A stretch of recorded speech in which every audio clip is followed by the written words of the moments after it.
আর গাইব না। প্লেব্যাককে বিদায় অরিজিতের। কোটি ভক্তর হৃদয় ভেঙে ঘোষণা তারকার। কেন? অরিজিৎ সিং এর এই আকস্মিক ঘোষণায় স্তম্ভিত সঙ্গীত জগৎ থেকে শুরু করে কোটি কোটি অনুরাগী। নতুন বছরের শুরুতেই তিনি জানিয়ে দিলেন প্লেব্যাক গায়ক হিসেবে আর গাইবেন না তিনি। গত এক দশক ধরে যার কণ্ঠ ছাড়া বলিউড বা টলিউডের একটা সিনেমাও কল্পনা করা যেত না, সেই সুরের জাদুকর অরিজিৎ সিং এবার থামার সিদ্ধান্ত নিলেন।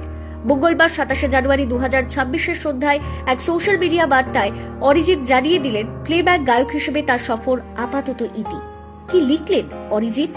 নিজের অফিসিয়াল ফেসবুক ও ইনস্টাগ্রামে অরিজিৎ তার অনুরাগীদের প্রতি কৃতজ্ঞতা প্রকাশ করে লেখেন, সবাইকে ইংরেজি নববর্ষের শুভেচ্ছা। গত কয়েক বছর ধরে শ্রোতা হিসেবে আপনারা আমাকে যে ভালোবাসা দিয়েছেন তার জন্য আমি কৃতজ্ঞ।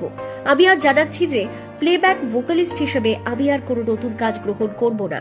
আমি এখানেই শেষ করছি। এটা ছিল এক অসাধারণ সফর। তবে কি একেবারেই গান ছেড়ে দিচ্ছেন অরিজিৎ? উত্তরে তিনি স্পষ্ট করে জানিয়েছেন, গান গাওয়া বা সঙ্গীত তৈরি তিনি থামাবেন না, তবে বাণিজ্যিক ছবির প্লেব্যাক থেকে তিনি দূরে সরে আসতে চান।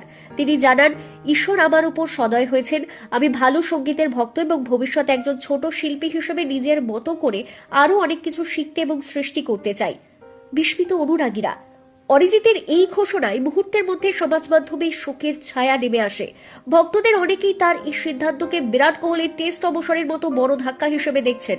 তবে অরিজিৎ জানিয়েছেন, তার আগে থেকে নেওয়া কিছু প্রতিশ্রুতি এখনো বাকি রয়েছে, তাই এই বছরে তার কিছু নতুন গান রিলিজ হতে পারে।